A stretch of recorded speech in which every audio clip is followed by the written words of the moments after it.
Hola, clase. Eh, Gracias por mirar mi presentación y mi proyecto final.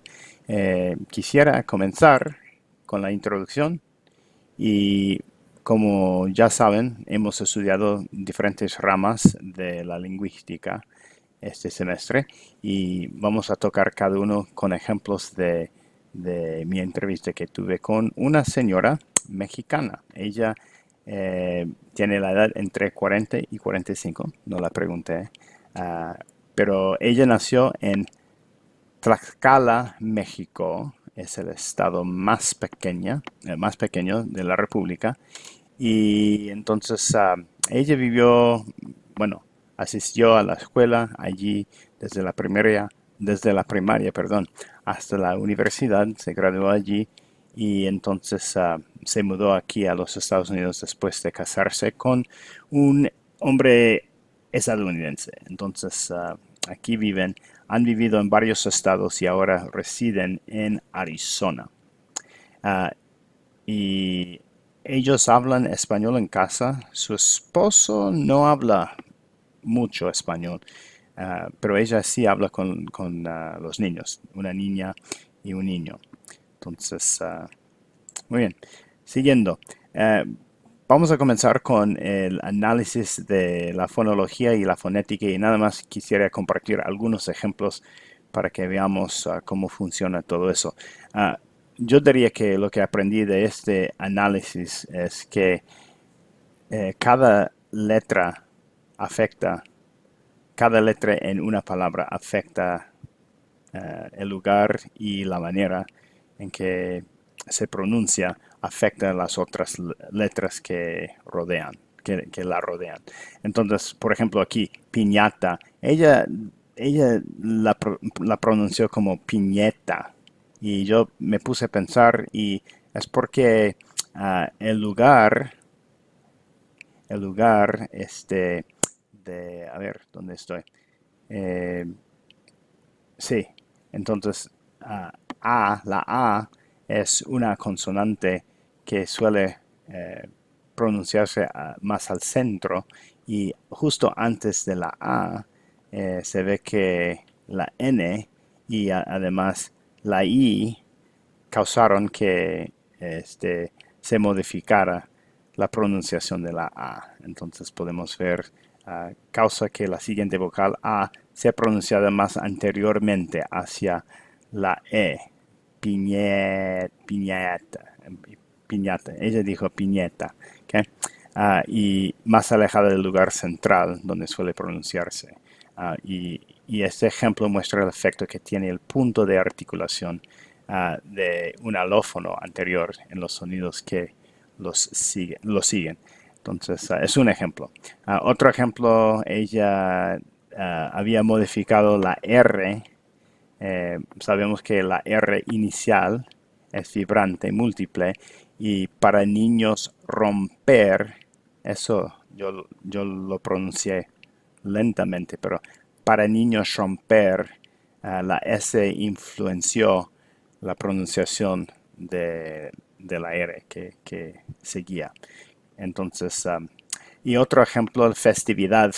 A veces, especialmente con los hispanohablantes, a veces hay eliminación o deslización de, de un consonante, ¿okay? En este caso la D, la delta.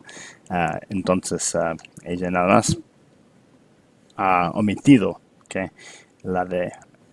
Entonces, desde festividad, festividad. ¿Okay? Entonces, ya mencioné el concepto que aprendí a través de este estudio. Luego, vamos a análisis de la morfología. Los morfemas, algo que aprendí en esta parte de la clase, es que cada morfema tiene un significado y las palabras son conjuntos de los morfemas. Y, por ejemplo, unos ejemplos de la entrevista, capulín es una fruta que Annette había describido.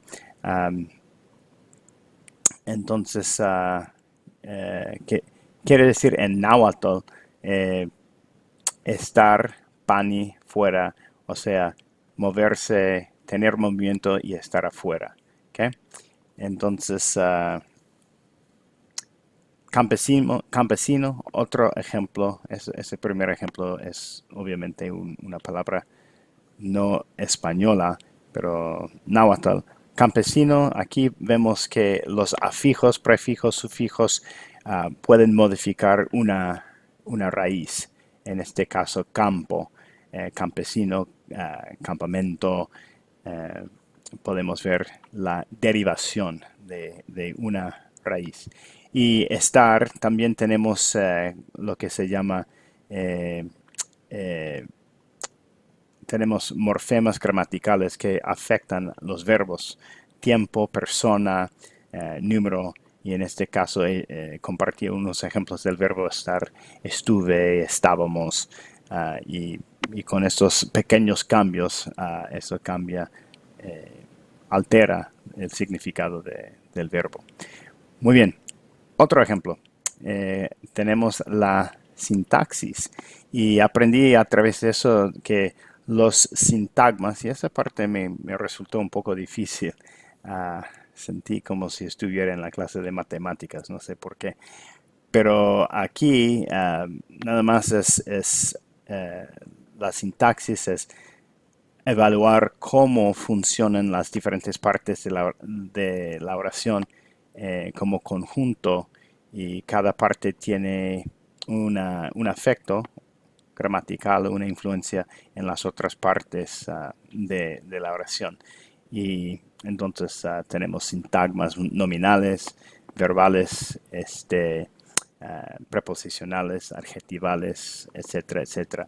Entonces, y como he escrito aquí, es evidente que la complejidad de la sintaxis indica que hay ejemplos sin límites a las posibilidades de construir oraciones. Y eso viene directamente del libro. Muy bien. Uh, Bien, la semántica, perdón, y la pragmática, hay diferentes ejemplos de eso. Voy a comenzar con la deixis, y la deixis se refiere a, bueno, el ejemplo que ella dio era muy divertido ir al campo y ayudarle. Bueno, ¿quién es le? Entonces eso se refiere a la deixis personal. También hay deixis espacial, lugar, y deixis temporal, eh, el momento en que ocurre algo. ¿Okay? La polisemia, un ejemplo de eso fue interesante. Ella compartió que cuando éramos chiquitos, uh, chiquitos se refiere a, ¿qué? Niños pequeños, ¿no? Y luego, no poco después, ella mencionó que, ¿cuál fue el ejemplo? Oh, en referencia a la fruta, capulín, los huesitos chiquitos, ahora en este caso, chiquitos tiene que ver,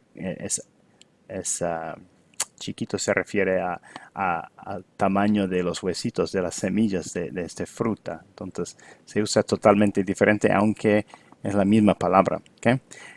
Otro ejemplo, la homonimia, y eso es dos palabras diferentes que tienen la pronunciación idéntica. Y un ejemplo es la palabra sabe. Ella mencionó que la fruta sabe muy parecido a una cereza, por ejemplo. Y entonces sabemos que sabe también proviene de un verbo, saber. Y entonces puedes decir sabe como sabor y sabe como información que uno tiene en la cabeza. Entonces, y hubo implicatura, ¿se llama implicatura? Otra parte que fue interesante que no incluí aquí. Eh, Finalmente, la variación lingüística, y esta parte me interesa mucho, eh, es ver el efecto que tiene diferentes influencias externas en cómo se habla un pueblo o una persona individual. Unos ejemplos aquí, y esos son ejemplos muy comunes, pero la elición, eso creo que ya mencioné anteriormente en la parte de la fonética, pero la lisión se basa en, por ejemplo, el ejemplo dejó de trabajar, ¿ok? Se quitó, dejó de trabajar,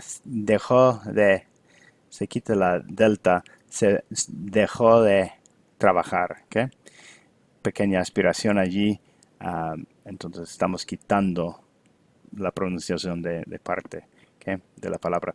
El ceseo, eso se emplea mucho aquí en las Américas.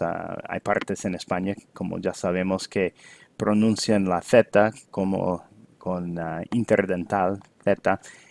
Entonces aquí en vez de nací, o perdón, en vez de nací o maíz, Annette, la entrevistada, pronunció estas palabras nací y maíz. ¿Ok?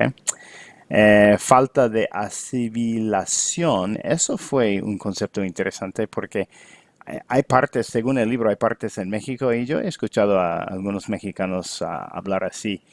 Cuando hay múltiple, o sea, la R se pronuncia con vibrante múltiple, uh, como al final de un infinitivo. ¿Qué vamos a comer? ¿Qué? Vamos a ver. ¿Qué? Annette, ella tenía la pronunciación totalmente diferente. Ella decía, casi dejó la R. ¿Qué vamos a comer? ¿Qué? ¿Qué vamos a comer? ¿Qué? Muy simple, entonces eso es falta de asimilación. Y entonces, y la variación lingüística también tiene muchos otros factores, como sabemos, el lugar, la influencia del estatus socioeconómico, también este nivel de educación, el género, el sexo, ¿qué más? La edad de las personas, todo eso influye la diferente variación lingüística. Entonces, muy bien, eso ha sido fantástico la clase y me gustó mucho este análisis para juntar todas las ideas y gracias por escuchar.